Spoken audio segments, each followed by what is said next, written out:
Brett? I'm doing pretty good. I'm actually pretty relieved because the season is actually like ending, and we can kind of stop having to watch this terrible, terrible season that kind of just really, I know, got a lot of people angry. So it's finally coming to an end. The pain Yeah, is the almost nightmare over. is almost over, Yeah. and we can wake up to some good NBA playoffs. Well, actually, not as good as we want it to be because there's kind of a lot of injuries, and Yeah. that's kind of a talking point. Maybe we can kind of spend a minute on that. Um, what do you think about that? There's a lot of big name injuries. A lot of these guys aren't going to make the 65 days, which means they can't be all pro. They can't be MVP in some of these cases, like Kate Cunningham. Um, so yeah, I don't know. Do you have any thoughts on that?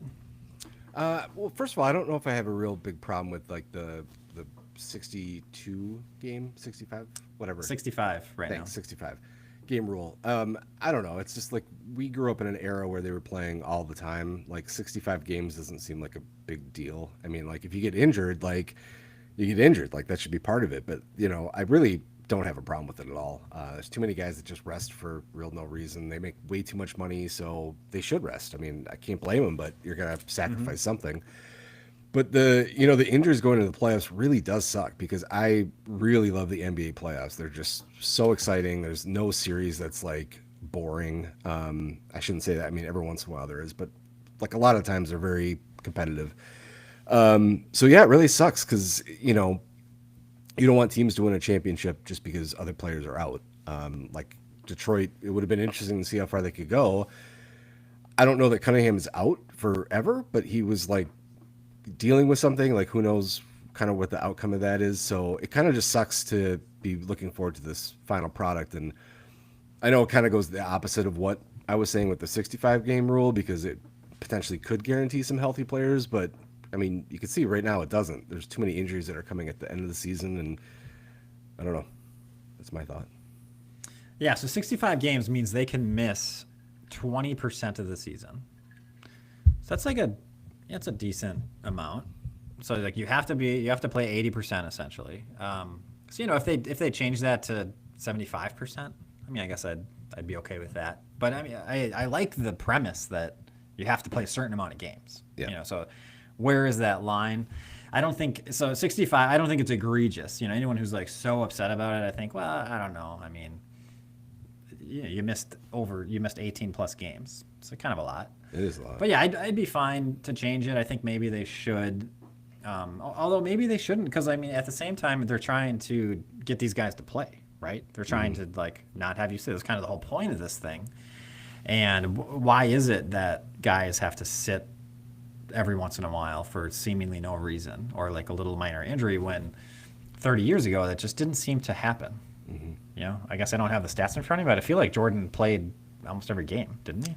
Yeah, Isn't and that one of the things? I think it was like I know Jordan played a significant number of his games. I know John Stockton, I think, missed like 5 games in his career or something like insane. It's like I don't know. It's different.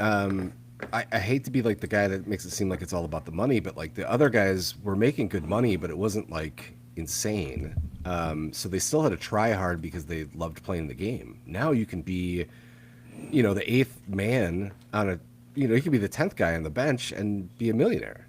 So it's like you don't really have to try that hard, unless you really have that competitive spirit, and that's when you see like a couple of these guys that really stand up, and maybe that's part of the problem with like fielding a team, because in college you're a millionaire, you go to the NBA, like you really don't need to keep making money, so do whatever you want to do, and maybe that's why you get like a Ricky Williams who wants to smoke pot the rest of his life and give up his NFL career. Maybe they're just like, I just don't need that much. I think Ricky Williams came up on our last podcast, or I think maybe he did. maybe a couple. It's like, how is that happening? I keep thinking of my Ricky Williams love podcast where I just talk about Ricky Williams. Okay, so Michael Jordan. So he retired and then he came back and he played for the Wizards for only 2 seasons, actually. He only played 60 games his first season back, so he missed 22. How many games do you think he missed his last season when he was 39 years old? I'm gonna say it's probably crazy. I'm gonna say under 10. He missed 0 games.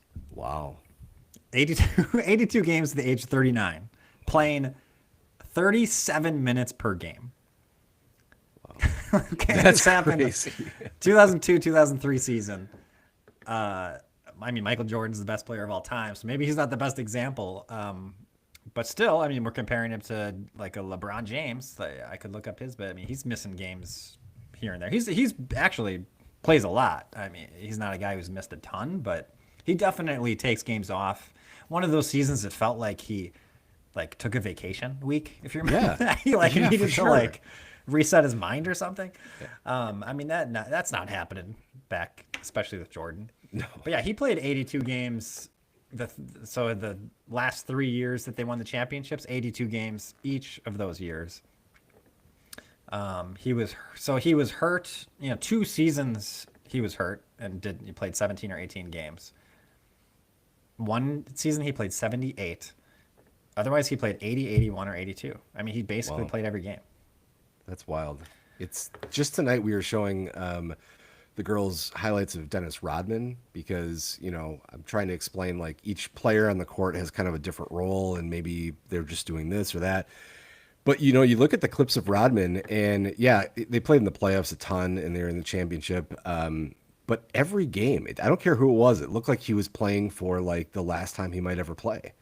And it's something that you don't really see as much anymore. And I know really sounds like an old man rant of like, back in my day, but it's kind of true. Like they were playing harder and they played more. And now it's kind of just like, it's a softer league. They don't want to do as much, but I don't think they're going to change. It's just kind of the way you got to deal with it.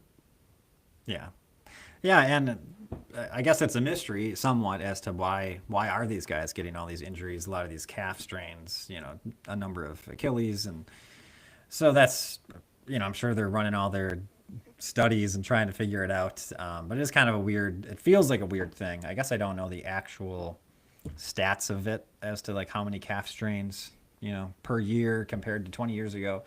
But it is kind of annoying. We want guys to play, especially we want the best players when the playoffs come. So it does kind of suck that at the beginning of the playoffs, I think we're going to be missing, a few of like the star guy. Like Anthony Edwards, I think might be out. Wemby, I think he's going to be back, hopefully. I think so. And I think he just needs one more game in the regular season to make 65 games. So hopefully he gets that. All right, before we move on real quick on that, Wemby or SGA? Pretty much the only two options, I think, for MVP. Who do you take? I mean, I feel like I kind of got to give it to Wemby. He's just so unstoppable on both sides of the ball. It's just like amazing to watch. And, I don't know. I think that's just the way I lean. I don't have the stats in front of me, but it's just like, it's the game that I'm most impressed with. And I shouldn't be. He's the biggest guy out there. Like he should be good, but I'm still impressed every time I watch him play. Yeah, I'm most excited to watch Wemby in the playoffs because I haven't really watched him much. Yeah. I've seen him play the Bucks a couple times, and I've seen a couple of games here and there, but I haven't seen him enough. So my opinion probably doesn't count that much. But I would take SGA this year. Wemby's gonna get like 5 MVPs, so I'm not sure if we should like let him sneak one in here. SGA has had a number of like game-winning shots, and when I've seen him play, he just takes over the game. He's really impressed me this season. Like I do have SGA as ahead of Giannis at this point in my overall top players. I'd say he's my number one. I think actually, him, Jokic, and Giannis, and maybe that could be a conversation we walk into here. Giannis has. Before the season started, some other guys had Giannis down further down the list, and we were kind of complaining about it somewhat because to us, Giannis was clearly above SGA at that point, and certainly like Luka. I think maybe someone had Anthony Edwards ahead of him, possibly. I don't know, but it's not like people had him at 10, but people had him below a couple of these guys that we wouldn't have. And I think they've maybe been proven right, or at least I'm maybe at this point I kind of agree with them. I think Giannis has taken a step down. I think a couple of the reasons is one thing we've talked about throughout the year is I don't think he's getting his teammates involved enough. He's not making his teammates better like you want like you want to see. Now, of course, we're going to blame Doc Rivers for a lot of that, and there's other things going on here. But I do put some blame on him for that. You know, you're not like we were below 500 with Giannis on the court this season. Like that's not top two player behavior, you know? So yeah, well, I said two things. I can't think of the other thing. It'll come to me, but I'll let you go. Yeah, I think I do give some blame to Giannis as well. It sucks because I hate to go that route, but he was always in the media talking about like we need players that are less selfish with the ball. But it's like, well, when you're on there, like maybe deservingly so, but you are easily the most selfish player out there because you feel like you're the best, and yeah, you are the best, so you should. But I was always kind of surprised by that too, because kind of to your point, it's like you're not facilitating enough. I think one of the things that does make Jokic so interesting to watch is that he's not just doing one thing. And if he is doing one thing, it's like passing.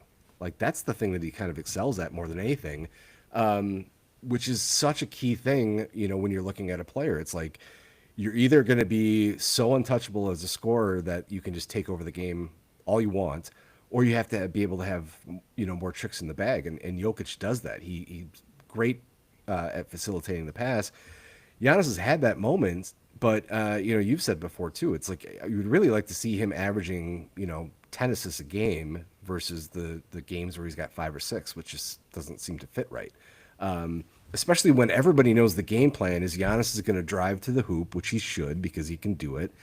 And if he needs to throw it out to somebody, he will. But there's still so many times where I think he's taken some shots that I'm kind of surprised with. Now that's easier said than done because there's also times where he makes ones where I was like, I don't even know how he did that. But he really can get, I think, people more involved. And it kind of goes a little bit into, we kind of touched on this with kind of what went wrong this year. It's kind of hard to say because I still think on paper the plan should have made a lot of sense. You had a lot of like young, talented guys that as long as there was some consistency, you could run that game plan and they could step up, and it just really fell apart. Didn't seem to click even once. Yeah, and it's just, I think it was just the combination of not winning. It's like if you're going to take it to the rim every time and kind of be somewhat of a ball hog, ball dominant, which isn't always bad, but it is bad if you're 15-17 in the games you play or whatever the record was. It's like, because SGA something, I'll see some games and he's not really doing much, and then he just takes over, like making 20 points in a quarter after he gets like 2 in the first quarter or something. Yeah. And so I guess it's just you have to win, you have to like lead your team to wins, or if you're not doing that, then you need to get them more involved. I mean, ideally you're doing both and you make them better. But this year it was like a failure on both ends. You weren't getting your teammates involved enough. You weren't making them better, and we were losing. So like what you were doing wasn't working.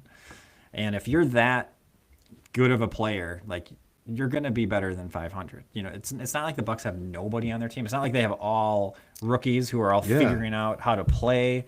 I mean, AJ, some of the guys are somewhat younger, but they've played a few years. Like AJ Green's, he knows what he's doing at this point.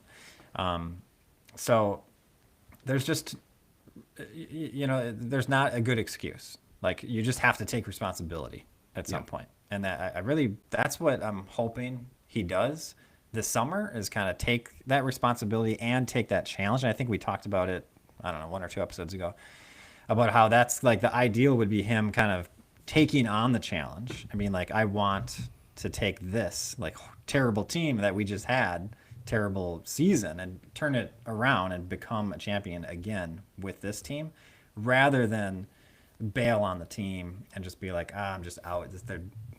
But if you're truly the best, like you can lead this team.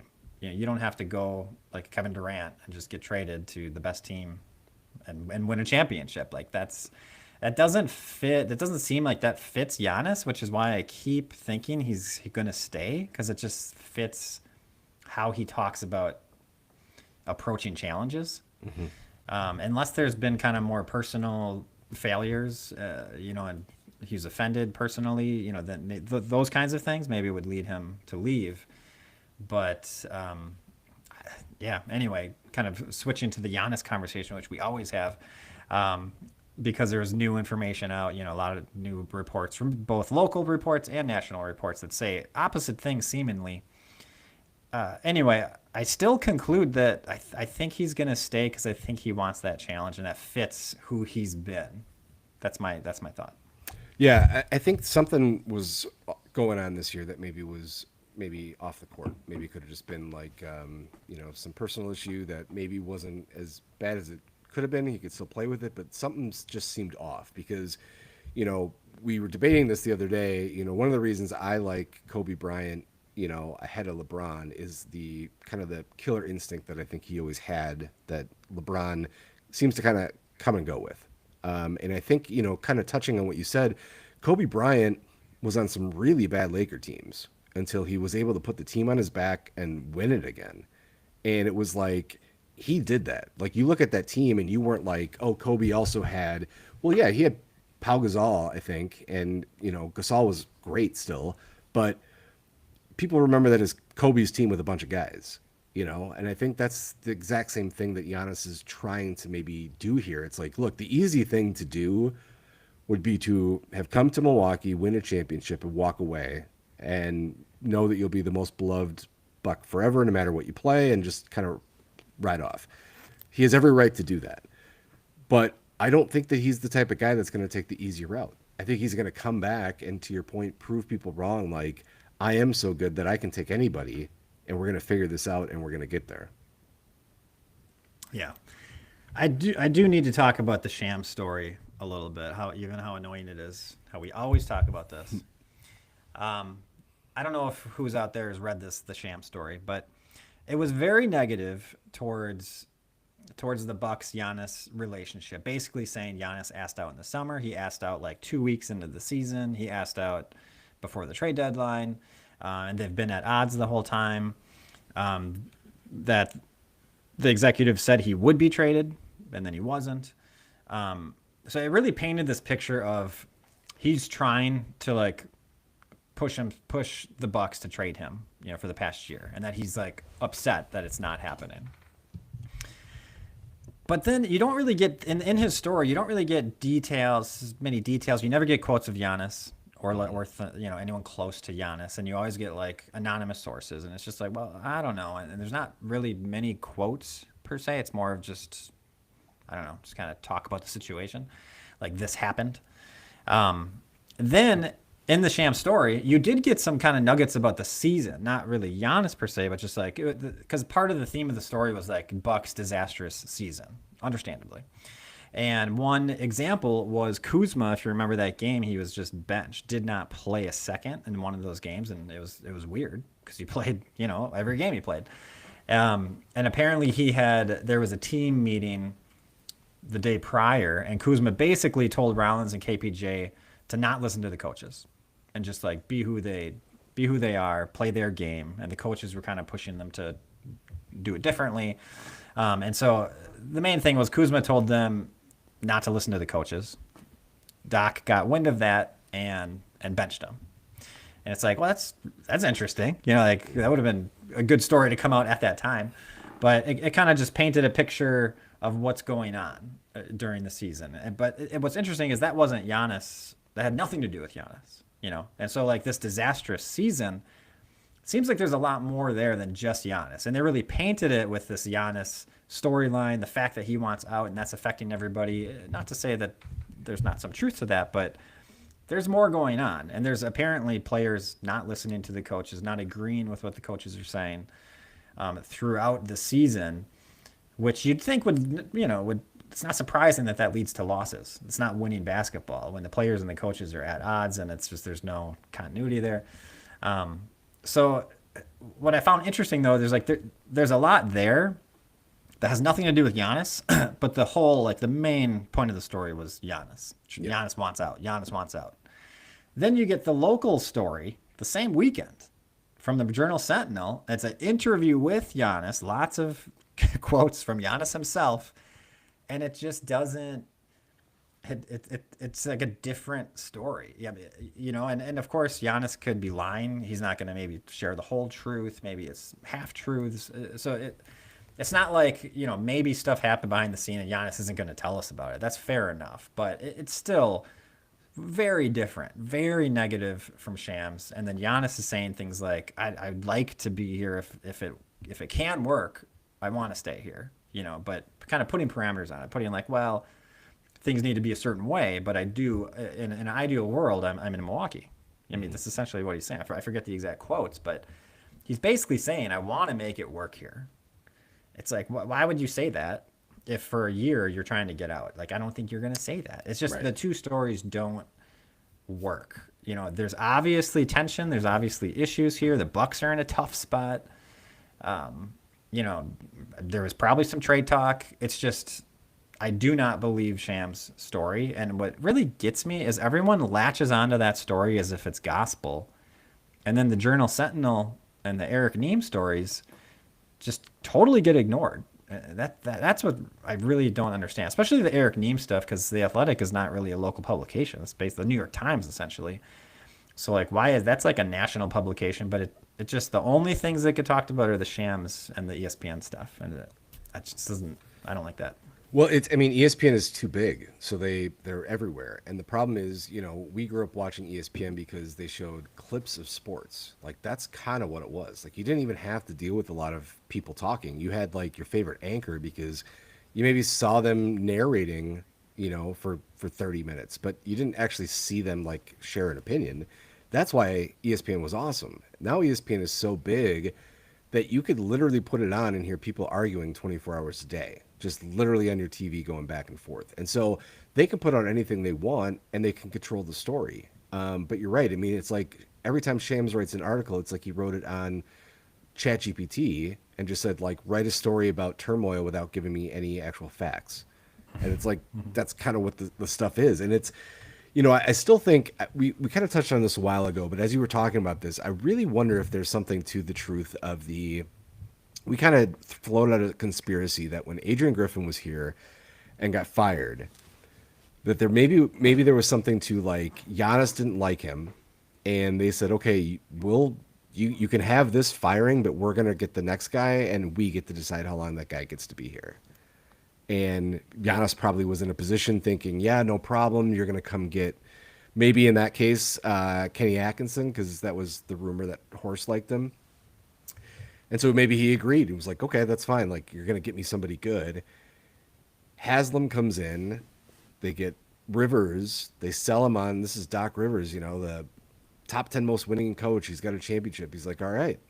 Well, when that started to fall apart, Giannis was stuck. He really couldn't figure out what was happening here because for whatever reason, they just kept bringing Doc back. And it was like, you know, maybe it was something that they're like, we're going to let him run out his whole contract. That's going to be the sacrifice you're going to give up. And maybe the turmoil stemmed from that frustration, which I think could make a lot of sense, where it's just like, look, I hope they work this out, meaning I'm going to have an opportunity to sign an extension here. It's either me or him. So I know you wanted to make this big stand about your coach and this whole thing, but now this is the time to see if we're going to make it work. And maybe this whole thing has just been contract talk the whole time. I know it sounds crazy, but there could be some truth to it at the same time. Yeah, it definitely could. I mean, why they kept Doc Rivers all season is like I guess I don't know if we'll ever know that. I'm really curious to hear like the end of the season press conference with Horst and like what they have to say, because everyone was calling for Doc's job like 5+ times, right? We had like the worst loss of the season like 10 times. It's like now you have to fire him. And then the trade deadline, they just traded for a young potential guy. You know, they didn't kind of make any splash to, you'd think, you know, like to make Giannis happy or, you know, like that kind of a move. So it is odd that they kept him. And now that the talk about him retiring as if it's kind of been like a plan, you know, because they want to be respectful. I guess they like him too much, you know, whatever the reason is, but it definitely seems like that's the plan at this point, that he's going to maybe not retire, but, or maybe go into an executive, you know, cushy job where he's not doing much. I don't know if he gets paid the same amount or less, but too much. I don't know. It sounds like they've worked that out though, and they worked it out probably a while ago this season. But it's just interesting, like why, and why not? Why do that and not fire him if all this Giannis stuff is like a real thing? Because you'd think we got to do everything we can to win, and there was a point in December, January at the latest to be like, we can turn this around. Like we need Doc Rivers out of here. We need a fresh, new authority to turn this around, and they didn't do that. And so that is perplexing. It's just hard. It's hard to understand like what happened there, because if it was all about winning, you'd think they would do that, or they just really believe Doc. I mean, I guess he's got like this magic spell that he puts on people or something. Because, I mean, it had been a year and a half, 2 years. I guess January had been 2 years at that point of like Doc not succeeding, being below average, continually again and again with like obvious problems not being taken care of.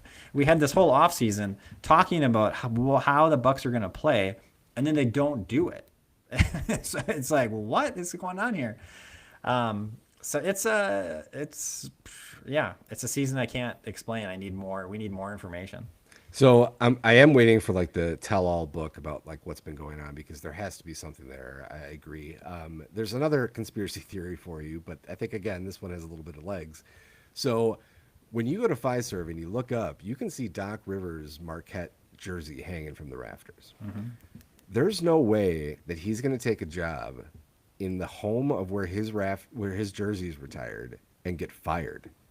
He wants to be associated with, I gave it a shot, I coached here, I played here. I need to have a complete ending to my story. So I'm going to again say, like, when he came in mid-season on all this turmoil, he never gave you the vibe of, we're going to turn this around. It was always like, I wouldn't even give this to my worst enemy. And there's a million excuses. And he had to have said something that said, okay, here's the deal. Like, you can't fire me for a certain amount of time, and then we can have a retirement end, but you don't have the right to fire me in the midseason. That's the only way I'll take this job, or something like that. Yeah. And it's one of those things that, like, at the time you make that deal, do you really think he's going to get this bad? No, you have to have some faith to be like, yeah, I'll sign this. No problem. I don't think either of us were very optimistic when Doc came on, but it wasn't like the dread that we feel today. So, I mean, at the time he was hired, it wasn't the weirdest thing to like think that he could maybe do something. So I don't know. That could be another reason. You can't go to a place where your jersey's retired and always be remembered as the guy that got fired. It just doesn't work. Yeah. If Giannis leaves, then he'll be remembered by the guy that like destroyed the Bucks. Exactly. That's true. 100%. I don't think. If Giannis leaves, the retirement doesn't really save him. That's true. Yeah. Well, speaking of Doc Rivers and the Bucks having this terrible season, what went wrong? And I think we each have our own list here of 5 biggest mistakes since winning the championship. How did we go from the best in the league to 10 games out from making the play-in 5 years later? So let's go. We'll take turns. We'll probably have some repeats, but hopefully not all 5 are the same. Why don't you go first? All right. So my number 1 is kind of, all encompassing, but coaching. So you had Bud come up from Atlanta. He was able to take the Hawks to the Eastern Conference Finals, comes to Milwaukee, turns the team around pretty quickly. They're all of a sudden a serious contender. They had multiple chances to be the champion. Giannis is winning MVPs. Like, holy shit, like, look at what he's done. But then there's the hangover, and I think the problem is, like, there's a shift in the mindset of people kind of recently feeling like, I don't have to do everything like it used to be done. But what they did before they had that realization was they fired Bud when it just kind of was growing stale. He wasn't doing anything new. It was kind of the same thing. They weren't as... And you needed a refresh, right? Looking back, I probably wish I would have just kept him and see what happened. But, it made sense at the time. It was totally the right move. I think we could agree with that. Well, then things start just completely falling apart.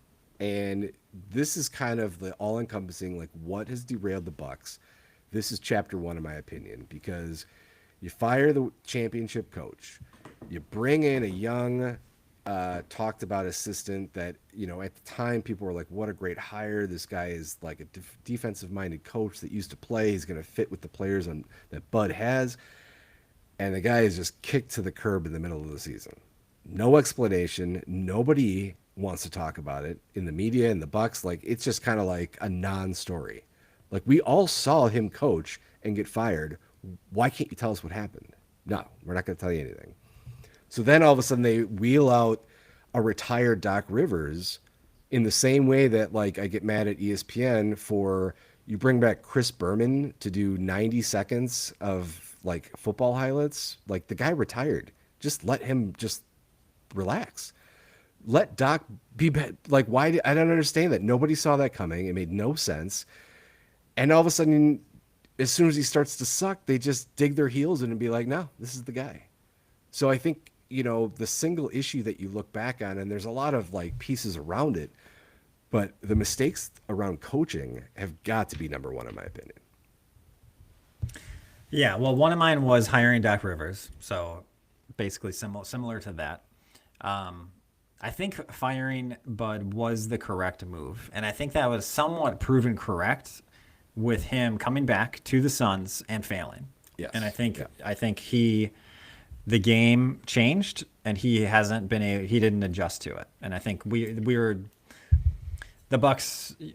Maybe his last season on the Bucks maybe was the beginning of that. Although I think a lot was just the continuation of Bud problems that we had even before winning the championship. I mean, we wanted to fire. At least I wanted to fire him before he won. Yes.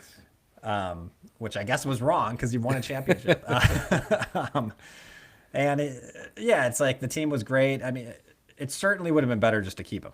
Obviously, looking back, I guess if you'd rather have him for 5 more years or what we just did, I'd rather have him. But it does seem like he is not the best coach right anymore. So I think that was fine. I think that was the right move. And they went to Adrian Griffin, who honestly maybe would have been fine. Maybe he needed more time. Apparently the players revolted and gave up on him. But honestly, it seems like that happened with Doc Rivers, and they didn't fire him. So, they weren't forced to fire Adrian Griffin. So maybe they should have just let him finish the season and try and, regain the team's trust. It was understandable, though, to fire him. I don't even blame them for doing it. Like, we were a championship contender legitimately at that time, and we didn't have time to waste. It's not like, hey, let's just see how it happened. Like, we needed to be like, this needs to work. Which is why I had hiring Doc Rivers specifically as the problem, because that was just such a miss. It was worse than Adrian Griffin, because Griffin was learning on the job. Like, he was going to ideally improve, and he was 30-13. It's not like he was terrible. I mean, there were just things weren't working in the locker room, but it was resulting in wins, so it wasn't all bad. And you hired Doc Rivers, and he was like 500, I think just under 500 the rest of that season. You go from 30-13, and then it's like just 500 ball under Doc Rivers. That's not good. And then the next year it was like a little bit better. And then obviously this year was just awful. And just sticking to your point, coaching in general, just like sticking with him, this long is obviously another problem. But so yeah, totally agree with that, with the emphasis on Doc Rivers, which we've talked enough about perhaps this episode. So, all right, I'll give you one of mine. Mine starts right after winning the championship.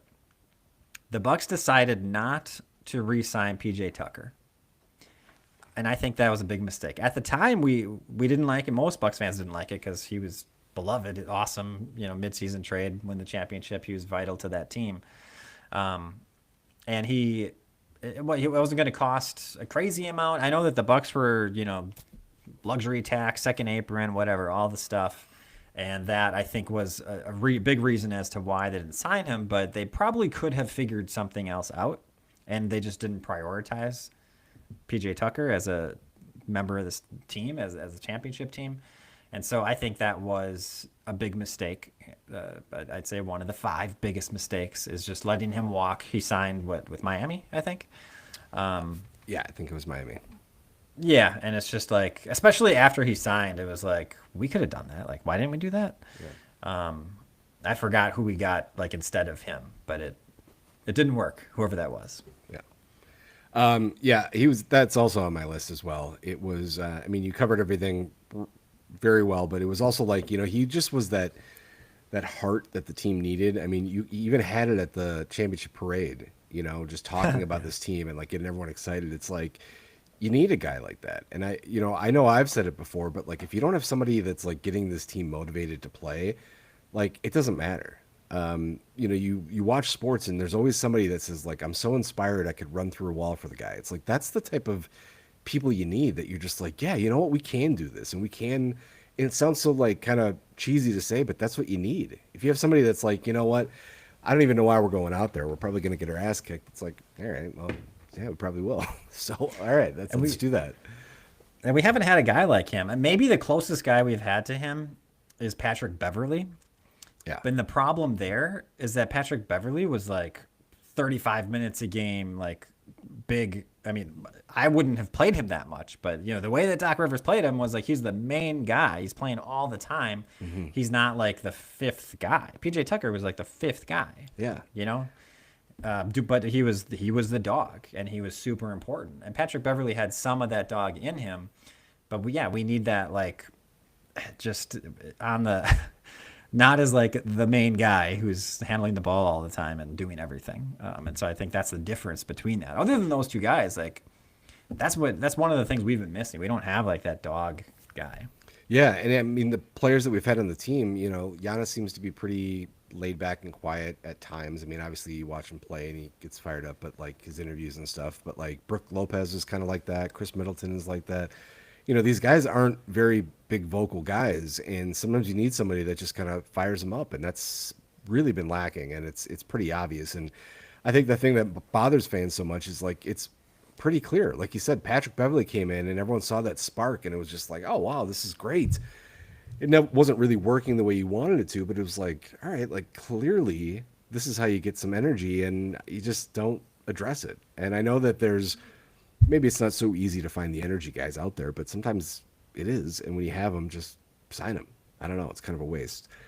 So the other one that I'm going to have is maybe an interesting one. Trading for Damian Lillard. And I'm going to tell you why.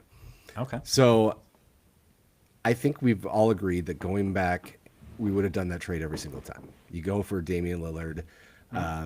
And the trade is not a problem with Damian Lillard. And the trade is not a problem with losing Drew Holiday.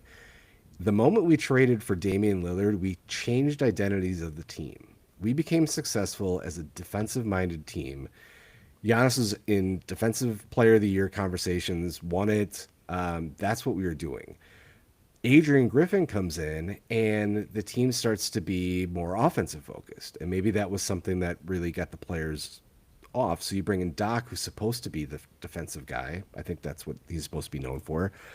And we've just never recovered. It doesn't seem like the roster is built for that. It doesn't seem like the coaches are going for that. And so while it's not any of the players actually involved, that was the moment the identity of the team changed and things started to fall apart. Brook Lopez, the last year, he was still a top defensive player, but we were getting so annoyed because he was always out, shooting threes or playing out of position, and he was too slow to do that. And it's not really his fault. It's like if he would have played kind of the way he did as a defensive first guy with this deep shot, like that could have been more successful. And then it just completely changed. So looking back, I think that trade with the identity is going to be my next one. Yeah, I love that because you're right that we never recovered. Like the identity certainly changed, and I think all accepted that as being like that's part of what you're doing here is you're gonna just dominate on offense. And I mean you're giving up Drew Holiday too. It's like so it's kind of clearly you're gonna be like worse on defense and better on offense, and so the identity is changing there. But to your point, that we never recovered. Even after like we never were able to kind of get a defensive identity with Damian Lillard. And then once he's gone, we weren't able to kind of go back to it. And it's kind of like you said, some of the personnel is the issue, and Doc Rivers is definitely part of the issue. And they've talked about it. They certainly talked about having defense be the priority, be a defensive-minded team. It's just I'm not seeing it on the court. We haven't seen it in the stats. It's actually just gotten worse and worse. So yeah, I think that's a really good point, and interesting that we've never even come close to recover, especially after losing Dame. You'd think we'd kind of get back to it, but it has not happened. No. Well, I'll piggyback on that one. I had waiving Damian Lillard as one of the 5 biggest mistakes. So, I mean, trading for him, you lose some picks, obviously. So you can kind of blame that as part of it, even though the trade does make sense to pretty much everyone agreed with the trade. It's like at the time, I don't know of anyone that didn't like the trade. So it's hard to say like that was a bad trade. I don't think anyone should really say that. But when you get to the point of waiving him, you've now completely like just threw away your second most valuable asset, which was almost as valuable as your most valuable asset. Okay. And you just like threw it in the garbage and got nothing for it. So it's like you gave up so much to get this guy. And then, I mean, tragically, he gets hurt. Sucks for him too, but sucks for everybody. Like he's, serious injury at 36 years old. And you just waive him. And it's like, if you kept him and he's coming back next year, we could trade him right now. Probably not nearly what we got for him, but you could trade him and get something for him, or you could stay on the team. He could be on the team, and we would not be having $20 million just in the garbage for 5 years. It's just really, really shackles the Bucks with what they can do as they're trying to keep Giannis and be competitive, like in his early 30s. That's why it's so difficult and so understandable for Giannis to leave. Because like, what can we do for him? Like, there's not that much that you can do.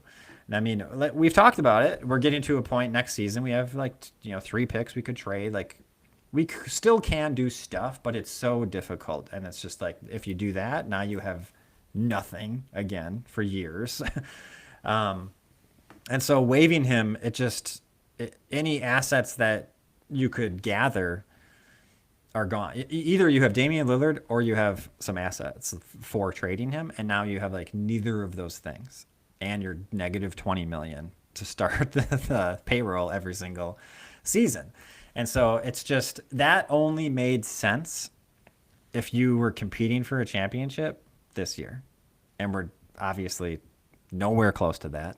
And so that's why it's such a failure and such a mistake to waive him in hindsight. Because we had talked about, hey, it's kind of a fun season. Like, let's get some young guys, play young guys, have Giannis be the point Giannis, and just kind of see what happens. Like, we didn't think we'd be terrible. Kind of like, honestly, the Celtics. A lot of people thought the Celtics were just going to take an off year. They actually acted like that. I mean, to start the season, like some of the moves that they made seemed like, oh, they're not really trying to win. Like, Queta, what's the guy, the center that they got? Yeah.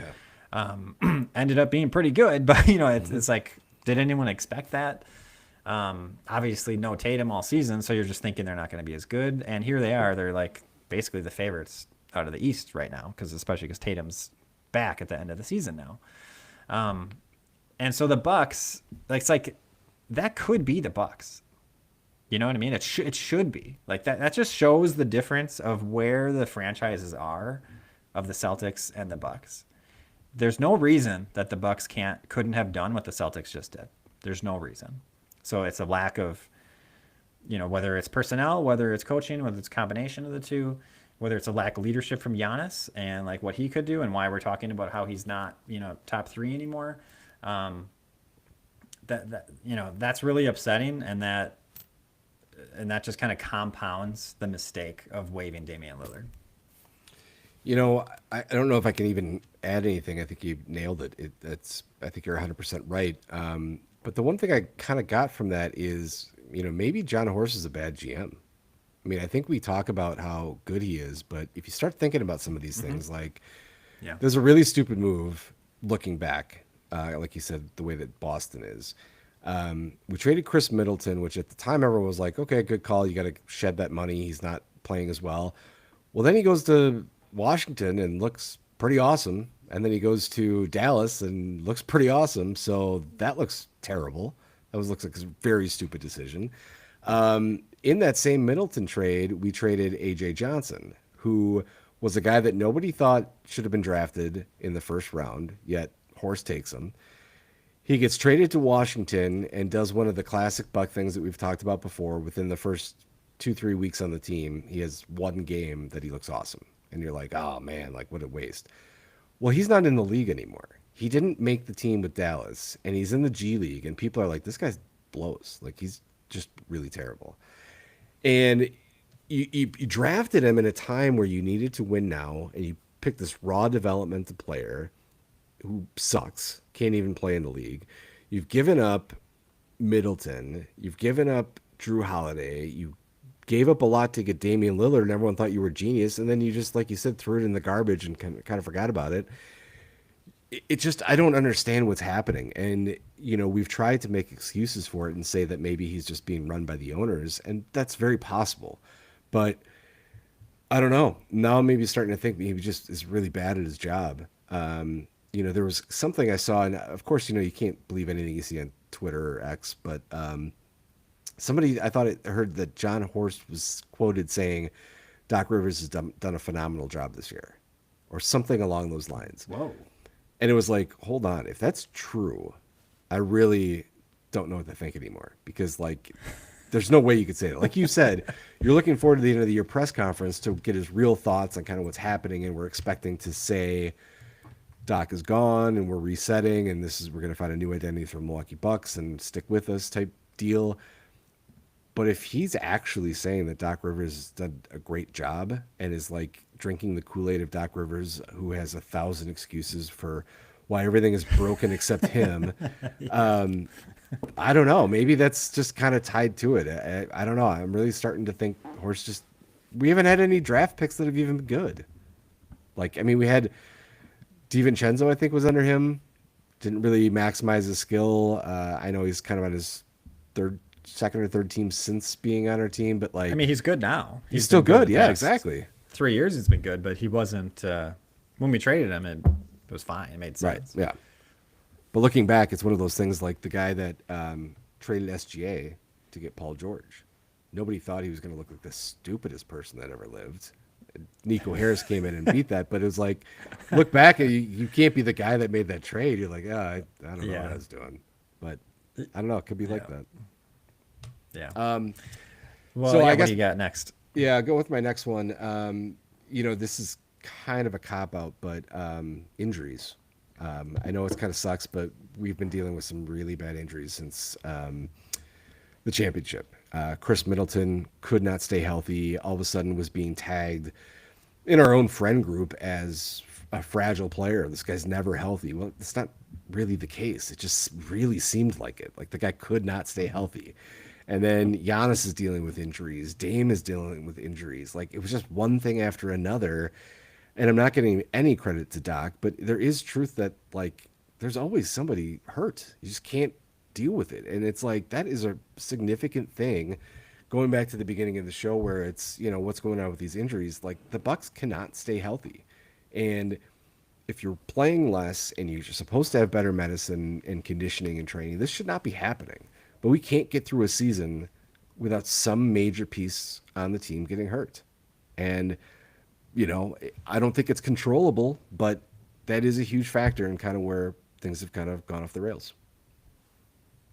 Yeah, you're right, and to your point, it's the playoffs too where we've had some of those injuries. Like, why haven't we made it back to the Eastern Conference Finals or to the finals? It's Giannis is hurt or Middleton's hurt, every one of those years, and Dame, and then Dame tears his Achilles, and it's just like, some, especially like the recent year, we were getting beat anyway, perhaps.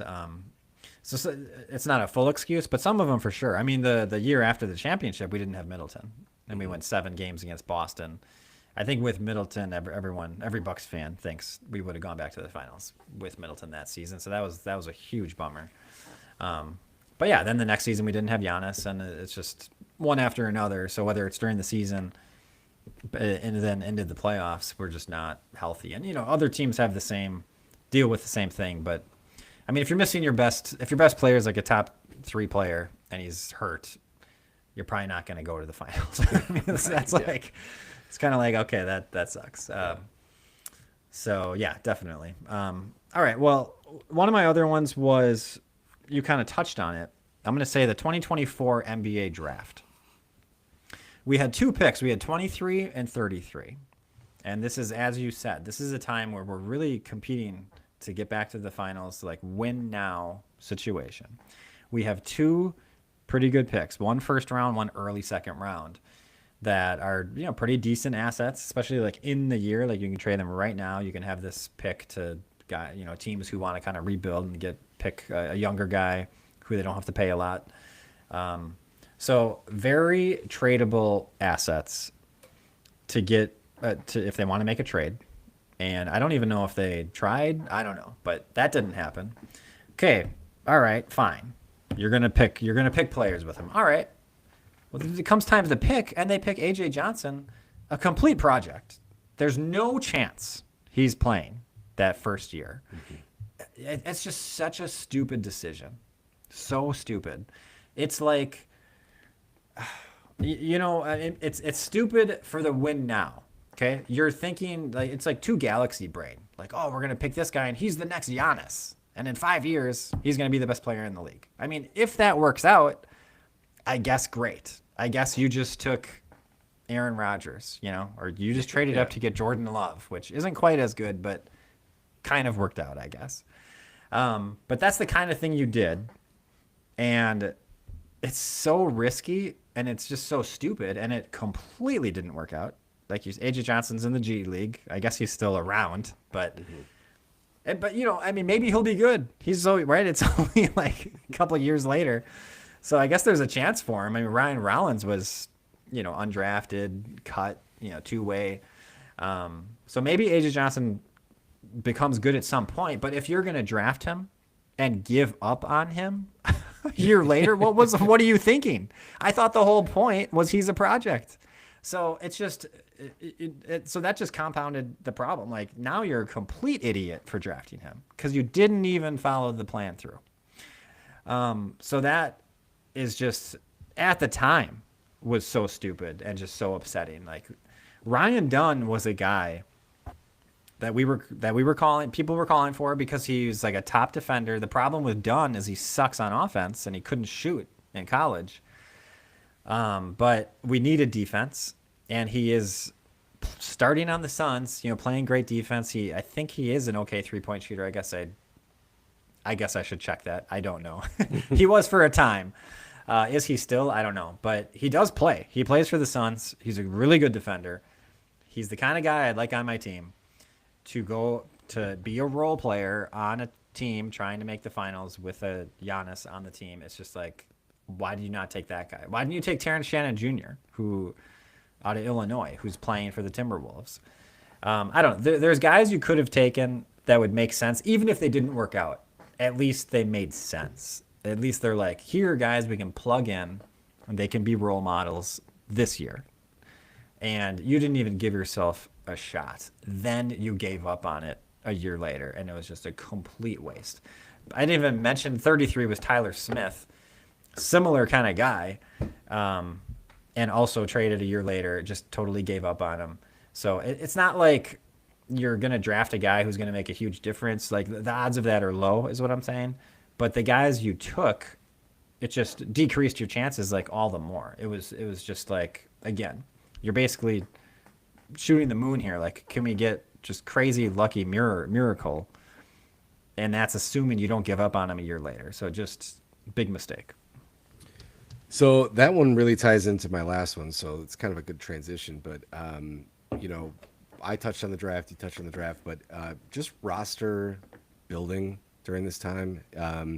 You know, the way that the roster was, if you would have signed PJ Tucker and then focused the end of the bench to be a bunch of young project guys, you would have had maybe a 2-year window of kind of the same team. Let's keep running it back. Let's see what we're doing while these guys develop. They don't have to play a lot of minutes.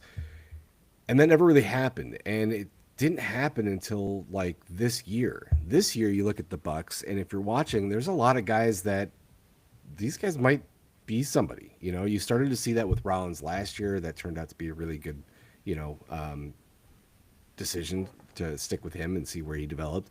AJ Green was one of the guys that, like, you know, the year before it was always like, you know, he's about to make a leap. KPJ, you know, you're seeing all these guys that it's like, well, now the Bucks all of a sudden this young roster. Well, now what are we going to do going into this next year? Because are you going to build all this talent of all these young players that have really good chances, and then you're going to blow it up for another chance with like some older players? This is what you should have been doing the whole time. You already had that veteran core. Should have been really developing those, like maybe 3 or 4 guys at the end of the bench, and you'd be in a way better situation than you are. But they just wasted everything they did. I mean, none of these picks have been good. They just keep feeling like you kind of touched on, we'll just find another Giannis at some point. It's like you got lucky once. I don't think you're going to do that every time. This is, yeah, you totally nailed it here. And this is like, why are you signing guys like Gary Harris? Why are you signing guys like Taurean Prince? I guess you do need a couple of these guys. You need veteran leadership. You need guys who actually can play. And if you're trying to win. But at the end of the bench here, like especially a Gary Harris or like a Amir Coffey, okay, just who they gave up on because he sucks. It's just like, just take an undrafted guy. Like, just try these young guys. And if they're not working, you can try another different guy. You can like waive them, especially when you have the payroll they have now. Like, you have the ability to like waive guys and like pay them whatever, a couple $1 million. So for at least one of those spots, and that's why maybe like Thanasis, like I was thinking this today, I'm done with Thanasis. He's done. Okay, he is terrible. He's not an NBA player, and he shouldn't be on the bench. If maybe he can be a coach, why don't you just hire him as a coach? Why does he have to be a player? But we're getting to the point now where it's too valuable. The end of the bench is actually valuable. We need that to be young guys who are hopefully developing. And maybe they're not, you know, like Ajax, you know, it seems like he's not. I mean, he hasn't really been given much of a shot, but at the same time, it just looks like he's not. But, you know, you bring in a two-way guy, Cormac Ryan. He looks pretty good. He looks like a guy who could maybe be a piece. He could be a role player guy. He definitely has a good shot. He definitely tries. He can dribble. He can go to the rim. It's not just like an AJ Green. Like, can't really do that. I mean, Cormac Ryan can actually do a little bit more. He seems to have a defensive edge to him. Like, he might be a guy, you know? Like, how many guys are there like that? Like, there's so many guys trying to make the NBA, and it's just a matter of, like, who gets the opportunity. I mean, not just, but some of it is getting the opportunity. You know, there's a number of guys who didn't ever make it who probably could have if they had the right opportunity. And so I think if we just give that opportunity, we have a 1 or 2 spots, like you're saying. We just have Amir Coffey, Gary Harris type of spots on the bench. That's like, why are you signing these guys? It just doesn't really make sense. And then Thanasis, it's like I think that spot's too valuable at this point. You know, I want Pete Nance, I want Cormac Ryan, I still want Ajax, I want these young guys. Give them opportunities, see what they can become. Yeah, I mean, you're totally right. It's you know, these young guys do need to stay. The younger guys you're picking up aren't the veteran like leaders. I mean, Taurean Prince is a quiet guy. Gary Harris is a quiet guy. Like, I don't understand what you're doing. Like, I mean, it's just bench filler maybe, but like, I don't know. I mean, PJ Tucker, that's who we want. Yeah, exactly. It's but you know, we're just in this like hangover. You know, I don't want to call it the honeymoon, but the hangover from the championship. You know, we're kind of letting the Antetokounmpo family just do whatever they want. You know, Thanasis, have your talk show and be at the end of the bench and be silly and go buy clothes across. It's like, okay, hold on. Like, you know, do that. Be a businessman. Be doing all these types of things. But yeah, like the show ends. Thanasis, like we really need to open that spot. It has to be something else. You can come and coach. We've been saying that for a long time. Like he should not be playing. He should be coaching. He gets out there and he acts like, the kid that his parents are watching him for the first time. So he's going to make a big impression in 30 seconds and ends up looking like an idiot. So it's time to move on. Like you can't do that. And you have to be able to sit down and have a real conversation with Giannis and say, look, are you here to win basketball or not? Because if you want this thing to work, we are going to build a roster and we are going to bring in a coach and we are going to change the way that this is played, and it's going to be basketball first. If you don't and you want to be able to do this circus, fine. We'll bring Thanasis back and we'll do this whole song and dance. But, it's kind of the same thing with Bobby. Everybody loves Bobby Portis after the championship. He rides that thing until now where it's like, yeah, I mean, everybody still loves Bobby Portis. He's just, he's on the championship team and, he's still good, but he's not great. He didn't really step up to where we maybe thought he was going to go. He's now just like, yeah, it's Bobby Portis. It's great. Like, but he's not great. He's really good. And it's just kind of like, I don't know, like I'd be fine if he didn't come back. I'd be fine if Prince didn't come back and Thanasis and like all these people we've talked about before. It's time to move on and actually start getting focused on basketball again. Yeah. Yep. Definitely. Yeah. Well, my last one, which we touched on at some point, is that Middleton for Kuzma trade is the last biggest mistake, and it's understandable the Bucks had to do it, had to do something, because of the second apron and the luxury tax and blah blah blah, the stupid money for the owners. But it makes sense. Okay, you had to do something. But to get an essentially a negative asset, and you had to give up your first round pick to do that, like it seemed like such a high price to pay. And we were just like, they had us by the balls and just like, you have to give me the first round pick and you have to give me AJ Johnson and Middleton and whatever else, the second round pick or whatever you gave him. And you're taking Kyle Kuzma and you're going to like it. And that's what we did. And it's like, apparently that's the best deal we could get for Chris Middleton, which it's just kind of hard to believe because he was so good. He was so good. And then he had the injuries, but he wasn't like terrible. I mean, he had a number of good games. He was slower. That's why we were on a basketball side of things saying like, we can't win with Middleton. He just can't keep up defensively, which is probably true, honestly. But he can still have some great games and he can make every single mid-range shot that he takes. And he's Chris Middleton and there's games where he's awesome. So, but to have, again, it's just a matter of like asset management, and to have that asset who was a top 40, top 50 player, I don't know. And to get negative assets from him, to give up assets to get rid of him. It's just,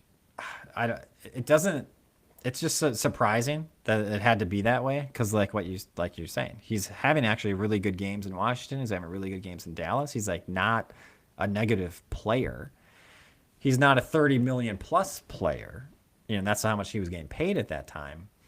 So it was a difficult spot. I can understand a lot of these moves. You can understand, I can understand waiving Damian Lillard. It's a shot, it's like, everything we're doing is a risk here, and we're trying to win championships. So it's like I don't blame them. You got to do some crazy stuff, but it does seem like they really did like as poorly as they could have with trading Middleton. Like, apparently they should have traded him sooner. They should have traded him like a year ago, but that's hard to do. Or could they have kept him? I don't know the financials enough to say whether they could have done that. Did they have to give up AJ Johnson? That's just kind of crazy that was a part of that deal. And actually, Kuzma's been better this year. I don't know if the Bucks can get anything from Kuzma. It would be really nice if they could get something from him, but it just doesn't seem like they'll be able to. So, again, like they waived Damian Lillard and literally got nothing from him, and they traded Middleton and actually gave up a first-round pick for him. And so like our assets that we have, we're getting negative or we're actually like losing more assets. And like that's not how you build a team for the future. And so that's why these are just big mistakes looking back. Yeah. Again, can't agree more. It was the thing that you had to do, and it's weird enough because it seems kind of like when you look back at it that the only way Chris Middleton was going to take less money is on a different team. And like I hate to say that that's the truth, but like if we would have went to Chris Middleton and said, "Look, man, like be a Buck for life, but we'll pay you 20 million a year." Like Yeah, couldn't they yeah, change it to be less this year, but then you were extending you you and we're would have paying thought you that that would have been a more. possibility, but it seemed like there was no chance that that was going to happen, or he wasn't going to take it, or I don't know. It just I don't seems know if you odd. see, I don't recall seeing those types of moves. I wonder if it's not possible, not Maybe, legal yeah, in basketball, because you'd think you'd see that sometimes, like a restructuring. Does in the NFL? I think it yeah. happens. NFL restructures all the time, and maybe that's Yeah, the I problem. You don't. kind of assume that everybody does it, but I don't know. It Yeah, just always felt very like you said, number one, he didn't like the trade because it was like, why did we have to give up so much? I don't understand that. Like, he wasn't some like cancer on our team, you know. yeah, And then we kind of get the person that you thought was the cancer on your team. Like, what the hell's happening? And it turned out, you know, Kuzma's not a cancer. He's just not the guy we need.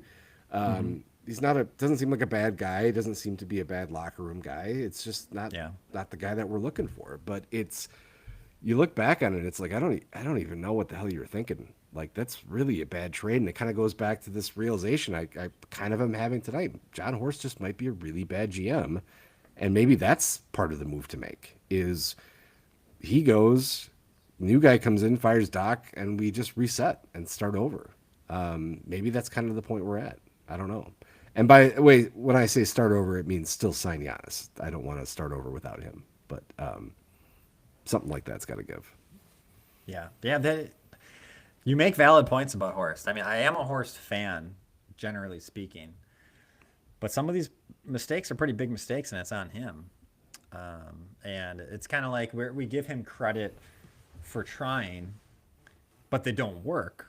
And so, should that come into play? Like, well, Right. hey, nice try, but you did bad, and you're Yeah, fired. yeah. If you worked with a guy that had like the greatest ideas, but they never materialized, and he was not good at his job, you'd be Mhm. sitting there being like, "How is this guy still here?" Like, we all get excited when he talks, but then it just dies, and nobody's talking about it. Like, what's going on here? I mean, that's a good point. Yeah, because we all look back and it seems like it should have worked. Giannis and Dame, everyone talked about this is Yeah. perfect. Zach Lowe is going off about how it's just going to be incredible pick and roll between the two of them.